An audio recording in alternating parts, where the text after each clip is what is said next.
right into it. Again, thank you, Brendan, for leading the moderated conversation with the Secretary. We're truly fortunate to have an outstanding group of legislators here with us today, an eclectic and diverse group of legislators here with us today to discuss in some focused conversation on economic competitiveness, workforce development, infrastructure, housing, legislative priorities, and how we can truly work from a legislative side and a community partnership perspective on how we can grow Northwest Pennsylvania in our region. And so we're going to just kind of jump right into this. I'll allow each of the legislators to introduce themselves and share a few things that are on their hearts. We'll start here with Senator Laughlin, and we'll move down the table. Thank you, Curtis.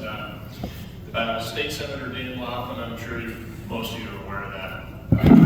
Look, one of my underlying things that I try to do in Harrisburg, and I say this with a little tongue-in-cheek, it's kind of the Hippocratic oath, first do no harm. And when you think about that for a little bit, it starts to soak in. That's a fairly important thing to get done in Harrisburg. It's not to tax you, it's not to create extra regulations and red tape that hurts your businesses. One of the other things that I'm working on, that I've put a fair amount of effort into, is the Cannabis Control Board. Some of you might have heard what we're working on with that. We need to regulate all things cannabis in Pennsylvania. And the genesis of that bill was one of my kids told me, just stop in the local gas station and you can buy all the cannabis products you want. And I stopped into a vape shop and a gas station. I was like, I did not realize that we had already legalized adult use cannabis, but apparently we have. So that's why we need to regulate that. One of the other things that I'm working on, and put a fair amount of legislative effort in, is my open primaries bill. And I think there's going to be a little more support for that after Tuesday of this coming week. There's a lot of incumbents that are up for re-election in both the House and Senate on both sides of the aisle. And they typically tend to be our moderates that are already elected that are being challenged in the primaries. And I think open primaries would help smooth things out. So I won't suck up any more time. Those are a few of the top issues that I'm working on. Thank you. Thank you, Senator. Representative Roy. Good morning. I'm Representative Brad Roy. I'm focused a lot on the state budget, like all legislators are this time of year. I am very concerned that the governor's budget proposal has about a $5 billion deficit. The current budget year has a $5 billion deficit. The year before that was $3 billion. And I'm gravely concerned that as we try to attract companies and people to come to Pennsylvania, if we have to have a tax increase, that's going to be a bad thing. We're going broke. The rainy day fund is being rapidly depleted. As soon as it's down to zero, there's going to be a tax increase. So I'm fighting against that. We have to make sure that we provide core government services. We have to make sure the state is responsible for education and healthcare and different things that the state funds. But we can't do it to the extent that we're going to use up all the rainy day fund and have to have a massive tax increase. So over the next couple months in Harrisburg, I'm going to be fighting. I think as a legislator, I have a fiduciary responsibility to protect the taxpayers, protect the state treasury, and we shouldn't be voting for a budget that spends more money than we're taking in. So, like I said, we have to prioritize spending. Any organization represented in this room, if you continuously spend more money than you have coming in, you're going to go broke. And I don't want that to happen in Pennsylvania. I don't want a massive tax increase. So hopefully, as the budget process works forward, we can make sure that we balance revenue with spending. That's the best thing I think we can do to attract people and keep people in Pennsylvania. Thank you. Thank you, Mr. Representative. Representative Banta. State Representative Jake Banta. I'm from the 4th Legislative District. It's my pleasure to be here with you guys.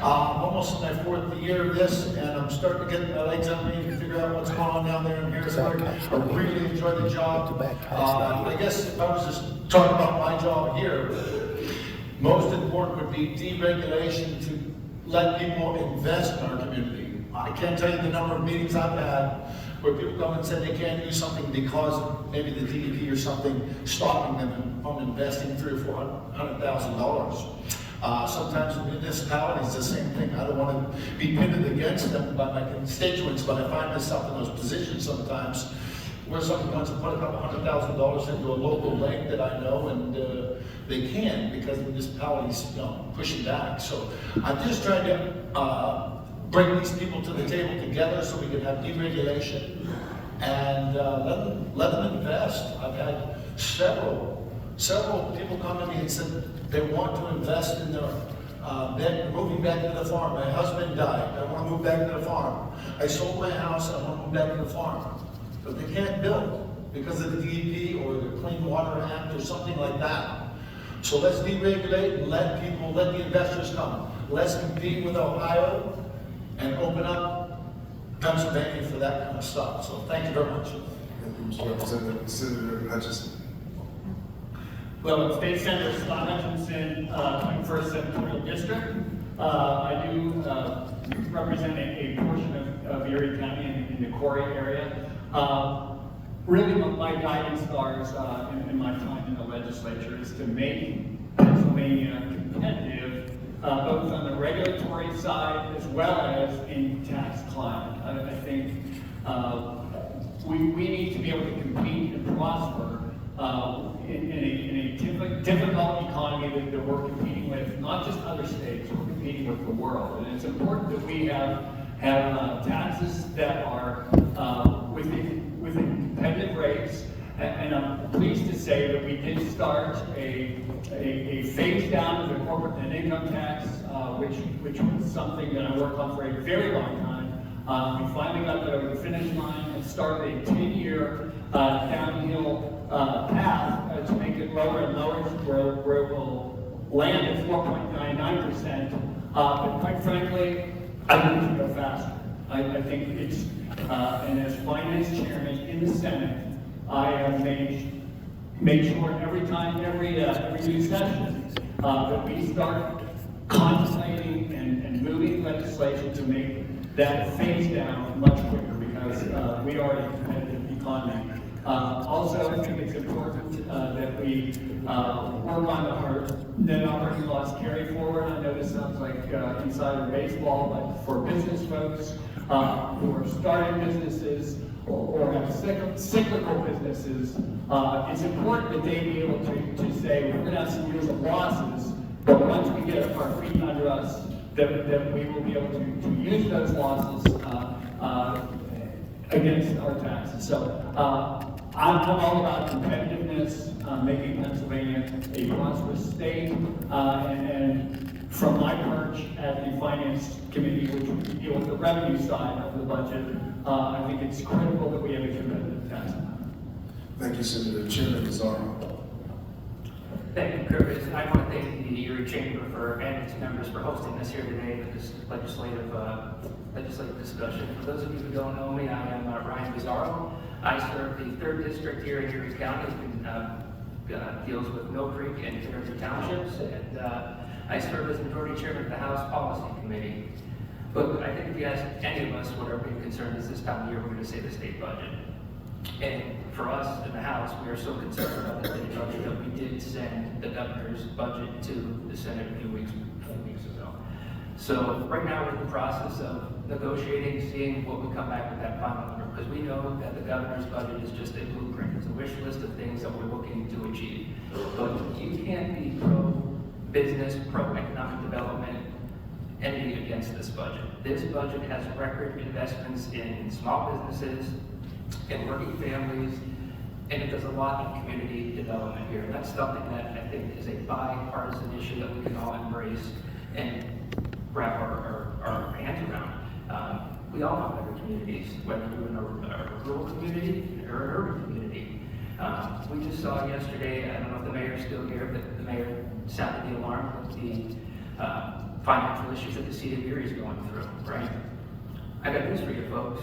When our urban core is not doing well, the rest of our surrounding communities aren't going to do that well. So we have to make sure that we're doing everything possible to enhance revenues in investment in this region. This is an issue that all communities help the city of Erie tackle. But I want to thank you for having me, for having all of us here, and I'm looking forward to a spirited conversation. Thank you, Chairman. Representative Harkins. Good morning, everyone. Great to be with you. I'm Matt Harkins. I am in my 20th year in the legislature. I've served under 4 governors, seen the good and the bad, and I'm currently the chairman of the Gaming Oversight Committee. We deal with the skill games and with the small games of chance, casinos, lottery, and things like that. Primarily, most of my time has been taken up with the skill machine issue. Some of the issues that we deal with from Philadelphia, Erie, to all points in between, Reading, Scranton, Johnstown. We're unique in a number of ways in our area here. We haven't been impacted in a negative way from these type of things. But we're trying to regulate them. We're currently waiting until we hear what the Supreme Court decides. If they decide that we should continue having them, then we'll have to decide what kind of regulations we want to place on them. Also, a member of the Great Lakes Commission for the last 10 years, appointed under Governor Wolf, traveled the Great Lakes states, and the AI issue comes up, water quality, water usage, and where do we go with things dealing with AI? As far as, down the line, what do we do if we have a facility built and we're using too much water? We have my first year in office, I had the Great Lakes Compact passed. Regulates how much water can be taken in and out on a daily basis from the Great Lakes. It's those kind of things that keep us busy, keep us active. I'd like to recognize Secretary Siger for coming in today. It's always a good day when he's here. He brings money with him, like Governor Shapiro. I would point out to some of my colleagues, in the 20 years I've been here, it's been under Democratic governors that we've received the most boost. Under Governor Rendell, we got a lot of support in the downtown area. They continued through with Governor Wolf and now with Governor Shapiro. I'm proud to be standing with them, and I look forward to working with Governor Shapiro. Thank you. Thank you, Representative. Representative Mercer. Thank you, Curtis, and I'd like to thank the Chamber for having us today, and I want to thank all of you for being here. Secretary Siger, thank you for being here as well. One of the things that's important to me, and as a former social studies teacher, is I truly believe government is up for and by the people. And if we're not helping people, what are we doing? And so every decision that we make, every vote that comes before us, I think of how it impacts you, and how it impacts families, how it impacts our seniors, how it impacts businesses.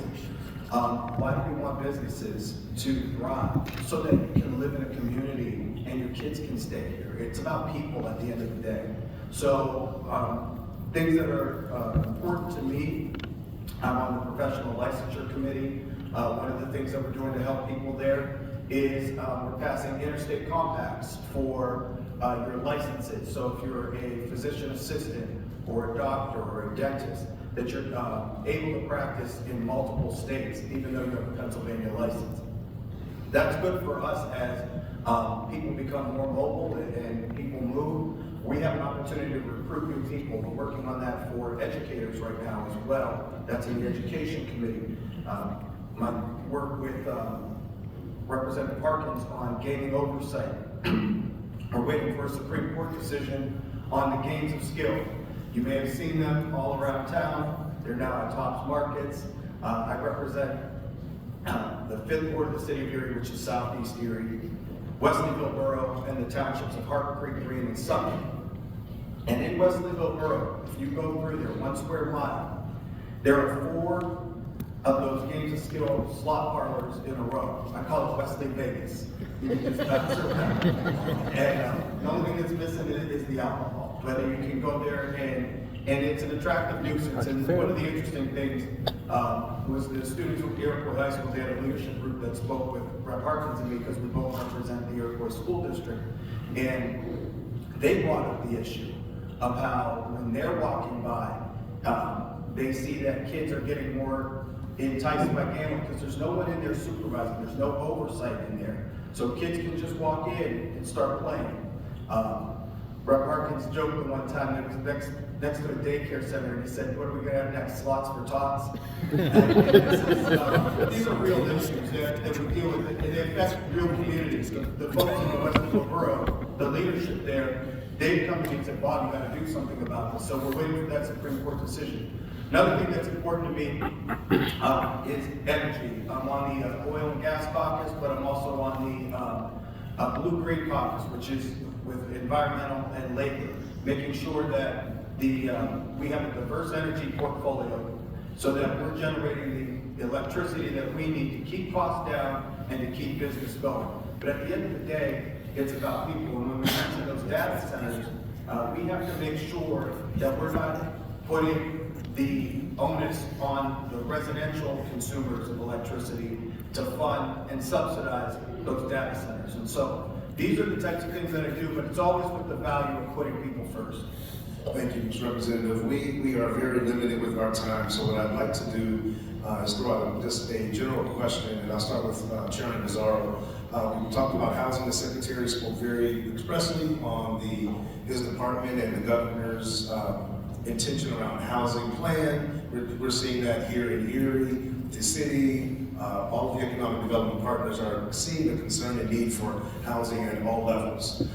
For us, from a chamber perspective, and with you as legislators, economic development is one thing, but there's a significant portion of how things can happen as far as development related to policy, right? So, Rep. Bizzarro, Chairman Bizzarro, one of the things that we're looking at doing is expanding the tax abatement learning process and the going from 10 to 20 years. There's some other nuance in that legislation that was introduced. How do you see that expansion potentially and other legislation that can help move the economic development projects, the housing projects forward? How can we do that from a from a legislative perspective? Curtis, thank you for that question. I know that you and Brandon have been in my office and we've had this conversation before. I actually think that's one of the easier lifts that we can do here in the legislature. This budget cycle, I think, makes sense to give communities the tools that they need necessary in order to make sure that we can achieve this sort of development and address the housing issue. I told you I'd be willing to do the companion bill in the House, and I'm looking forward to working with my Republican counterpart in the Senate to make sure that we can get that across the finish line for you this legislative session. Thank you, Chairman. We appreciate that. We're excited to hear that because, again, we can have great ideas, but if we don't have the tools available to bring those ideas into reality, and that is one of those options and opportunities. I'll throw another one out, and then we're going to kind of do some closing wrap-up. We understand that air service is a big deal. Of course, we have our own airport here. I don't know about you, but I'm looking to get on a breeze and go down to Florida this summer. I'm going to Chicago by the end of the year, right from home, and that's a beautiful thing. Now, with that said, air service is underfunded, needs support. It historically has not received state funding directly for operations and development and growth of our airports in air service. We have an opportunity to do something a little bit different. And I'll start with Senator Laughlin on this. We have a piece of legislation to help in the area of air service called the Air Act. Can you talk a little bit about that and where we are in the next steps of moving that forward? Sure, Curtis. I appreciate the opportunity to address this track. I believe that most of you are aware that our airport has struggled for probably, I'd say, 20 years. And we are making some progress there. We're getting more and more flights. But the bottom line is they need some financial help in order to secure more flights. And then we're going to need the community to step up and actually build those flights. Otherwise, no matter what we do, they're not going to continue to fly in and out here. The Air Act that I sponsored is a multi-component funding mechanism for these regional airports throughout Pennsylvania, not just here. Where it adds a couple cents to the fuel tax, the aviation fuel. That is not going to affect any of these carriers. It's not going to enough of a tax that they would choose not to fly in or out of Pennsylvania. It's a couple cents on I think I paid $6 a gallon. And the other component, the other funding component on this is a very small diversion of our sales tax, 0.035% of the 6%, so it's a very small number. But it would add to the aviation fund that would help subsidize some of these regional airports across Pennsylvania to try and land more carriers and get more flights. And then one component that isn't necessarily part of the Air Act, but it could be, at least through some of the funding.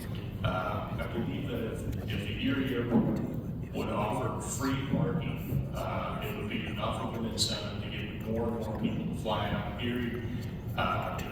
Look, I live and work here. I know what the routine is, right? You look for a flight, you look through Erie, and it's the next thing you know, you're like, wow, if I fly out of Pittsburgh, it's direct, couple $100 less, you spend that money on parking. If we could have free parking right out of the Erie Airport, it's convenient for our local citizens. It would expand the radius around the Erie Airport of people choosing to fly out of Erie instead of going to Cleveland, Buffalo, or Pittsburgh. I think it would be a game changer. And I'm really looking forward to getting this legislation done. I believe there's an appetite to move it out of the Senate.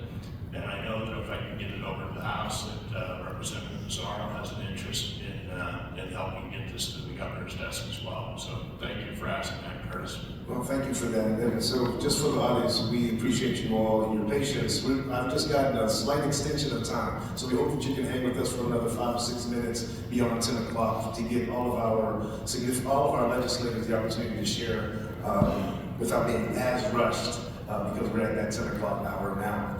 With that said, so we talked about Air Act, we talked about those items of legislation, and why they're important is because they're tools for economic development. They're tools in the toolkit, or arrows in the quiver, if you would, of those who are, looking to move projects, move agendas around building our community and our economies.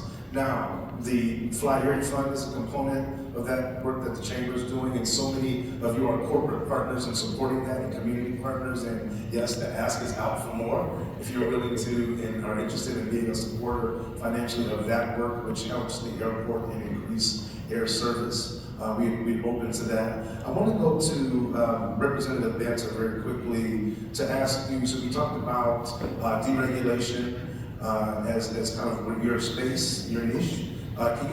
What does that look like in relation to budget negotiations from your perspective? Because we talk about, again, all of you are talking about the budget. We want it passed, we don't want it to go into December and all the things, right? So what are some sticklers for you, if you can share briefly, that you're going to be standing on in relation to the budget? I just want to get the DP and people like that out of the way. You talk about the airport, you know, well, the airport, if they bring the ship over here, those airlines will come here and do all kinds of flights. So if we can just deregulate and get the ship building here, if we can deregulate and let people build houses here, that they can. I've had several constituents, like I said, come to me and say, I want to build, but I can't because of the Clean Air Act or some act or something. We need to get out of the way and let people invest here. So I'm excited when Senator McCormick said ship building in Erie, when Congressman Kelly said ship building in Erie. That will push the airport. So deregulate and let those things come. Let that site down there become a ship, port, and we can build ships. So deregulation, yes, that's the number one. I appreciate that. Representative Martin, you mentioned some of the work that you're doing around skill games and some of the committees you're chairing and leading. What are some of your sticklers for the upcoming budget negotiation? What are some sticking points for you that you're going to stand on in this negotiation process? Sure, Curtis. I would shift towards education. That's been my primary focus since I was elected. From pre-K to higher ed, I think sometimes some of my colleagues on the other side of the aisle lose sight of the investment that we're making in future generations. I've always looked at that as a critical investment, especially in the pre-K arena. I founded the pre-K caucus 19 years ago. It was substantial in that I had I think out of 203, I had 201 members. One member was not around when we were trying to get people to join, and the other member didn't want to partake. But in my opinion, that's the critical investment for all our communities, 67 counties. If we can build people up, bring them out of poverty, that to me is the critical investment that we need to look at and we need to do for the state. Thank you very much. Senator Hutchinson, same question. You're in budget negotiations. What are some of your key points that you want to elevate? Well, point number one is always, we have to live within our means. We can't be spending more money than we have. We have to set priorities, and quite frankly, that's what budget is about. We have to make active decisions. Some things that we do might be good ideas or sound fun, but in the end, if we don't have enough money to pay for them, then they should be at the bottom of the pile. We want to make sure that the things that are funded are accountable and effective and doing the job that they want to do. And I'll touch on education myself and say that I think people generally support education and want it to be the very best it can be.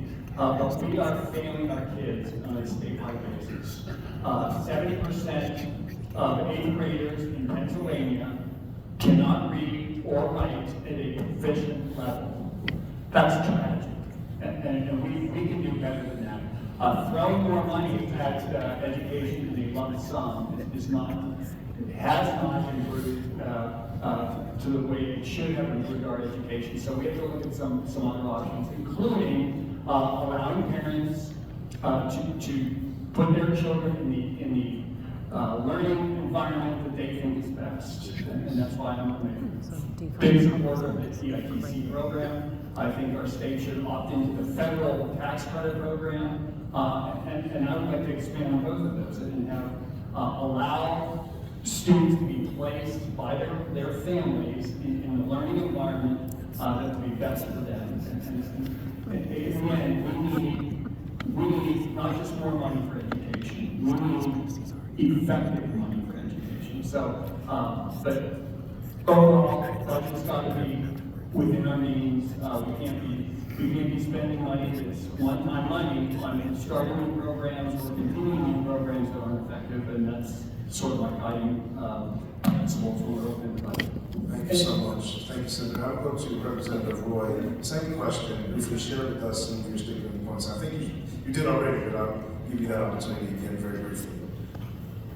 Oh, thank you. Yeah, we definitely can't keep spending more than we're taking in. Most of the rainy day fund that Pennsylvania has is because of all the extra money that we got during COVID when the federal government was sending bucketloads of money to all the states. And it scares me to death that the rainy day fund is going to be down to zero about a year from now. And it's hard to imagine a situation where we're suddenly going to cut the budget by $5 or $6 billion. No, we're going to have a $5 or $6 billion tax increase, and that's going to scare our young people away. They're going to move down south even more than they are now. Companies are going to be scared to come here. But when I look at the budget that's already $5 billion out of balance, I just can't justify adding new programs. There's a lot of well-intended ideas, things like the whole home repair program was funded a couple years ago, millions and millions of dollars.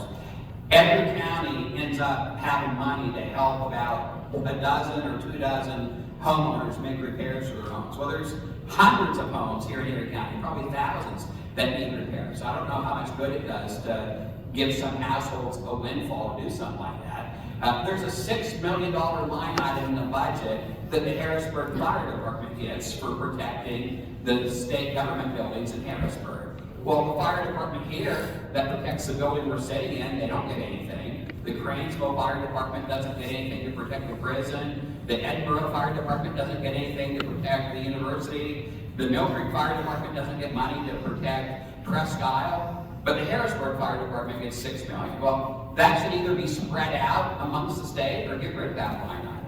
There's a well-intended $10,000 grant program.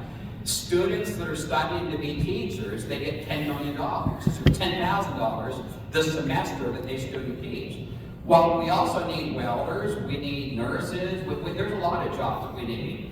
And, you know, it just seems like we're picking and choosing. But when you look at the budget, you have to make sure that you're not going to get into deficit spending. And we're there, folks. I'm just really scared that when the rainy day fund gets down to zero, what tax should we increase? In years past, some of you remember the capital stock and franchise tax. There was I can't remember, a 5-year plan to phase that out, and they kept postponing it during tough budget times. That could happen with the corporate net income tax phase down. So we just have to be careful about gimmicks like that. And respectfully interrupt you, just for the sake of our time, because we want to maximize. I want to move to Chairman Bizzarro to share quickly again your sticklers, if you would. That's the phrase I guess I'm using on budget negotiations. Thank you, Chris. Well, first and foremost, I want to just say that we will take each budget as it comes and use the revenue that we have. We're not talking about any type of broad-based tax increases. We haven't even had a conversation about tax increases. What my colleague forgets to tell everybody is that the last time Pennsylvania actually increased your taxes was in 2013, and that was for that gas tax that you see every time you fill up your tank. So that was done under a Republican-controlled House, Senate, and by a Republican governor. So if we want to talk about who's the increase in taxes, it certainly isn't going to be the Democrats who control the House by one member.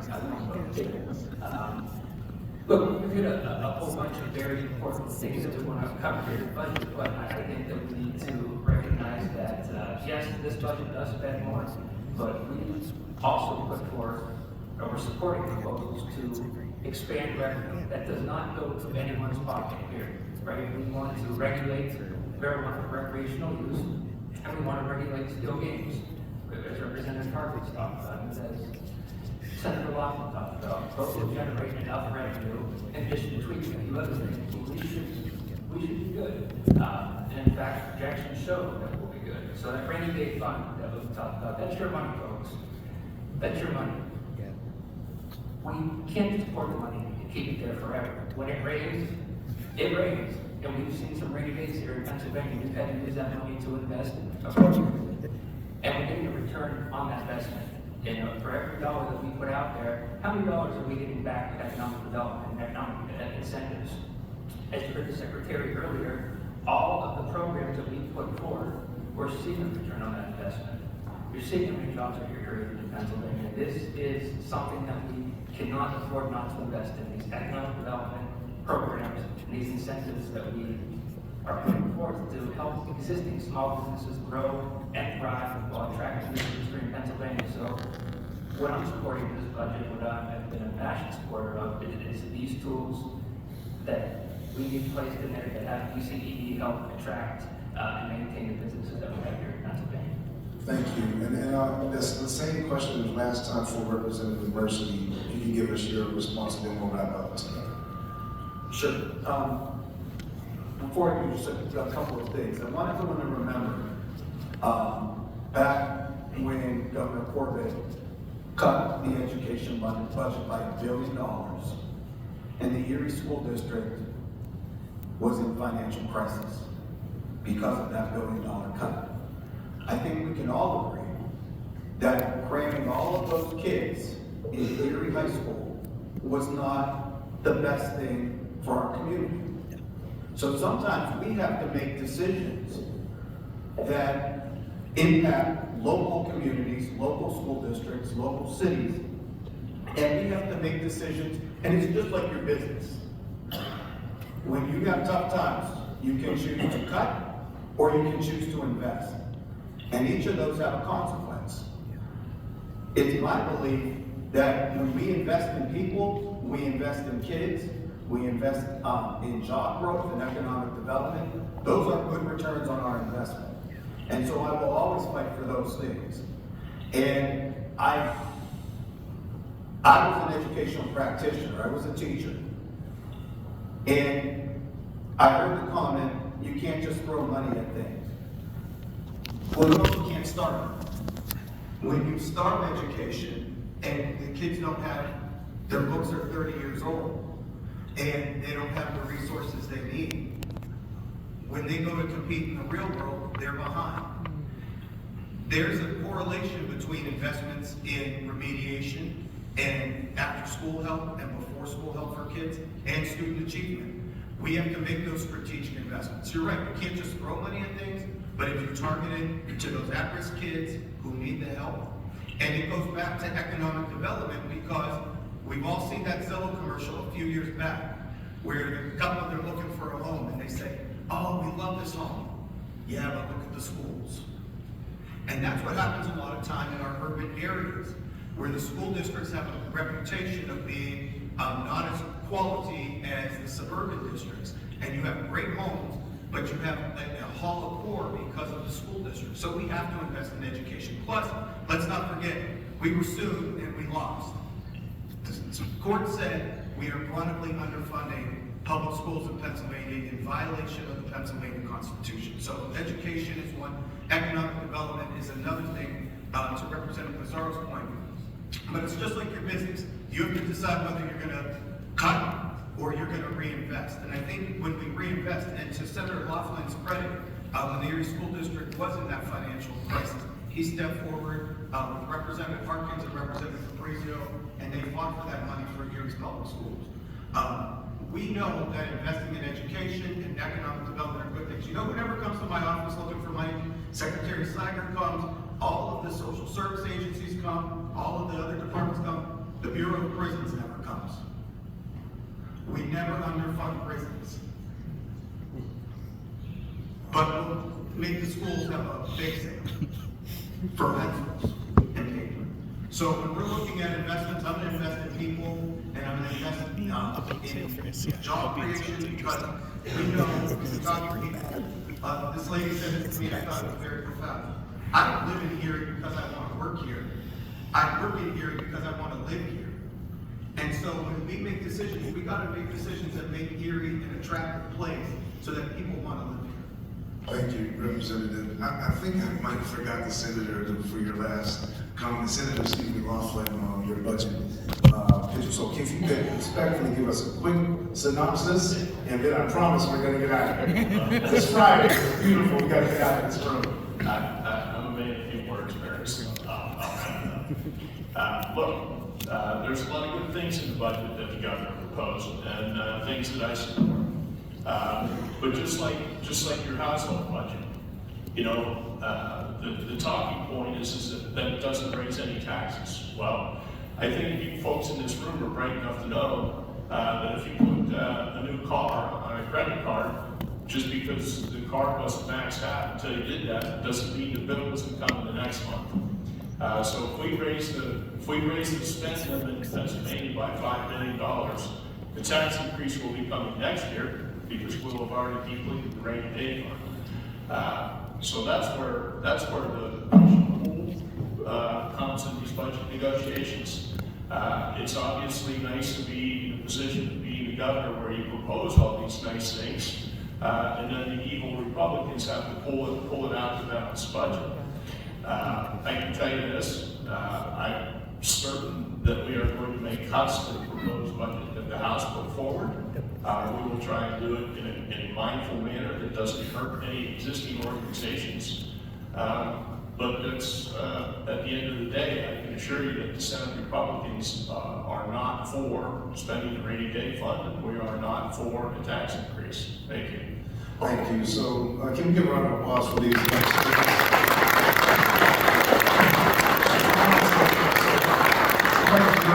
quite literally and seriously, thank you all for your service. You know, for years and the time that you served in legislative office. Representative Mercy, we had some local city council time together. We appreciate it. And thank you, and I'm gonna say this too. We appreciate the push and pull and the sharp elbows, because we feel like our effort as voting you all in is to get you in to do the best for the community that you represent. And so we thank you for doing that at the highest level possible. So when it comes to housing, economic development, education, the pillars of our community and the success of our community hinges on you all working together in a bipartisan manner for those things that touch all of our citizens. in Pennsylvania. So thank you for continuing to do that. Thank you all again for being here today. Thank you to this wonderful panel, our speakers, our secretary was here. We appreciate him. I want to take a moment to thank all the staff, the secretary, and these legislators for making sure that we were able to have such a robust experience today. And finally, we'd love to just extend and ask you all to give a round of applause for the Erie Philharmonic Junior Phil Quartet.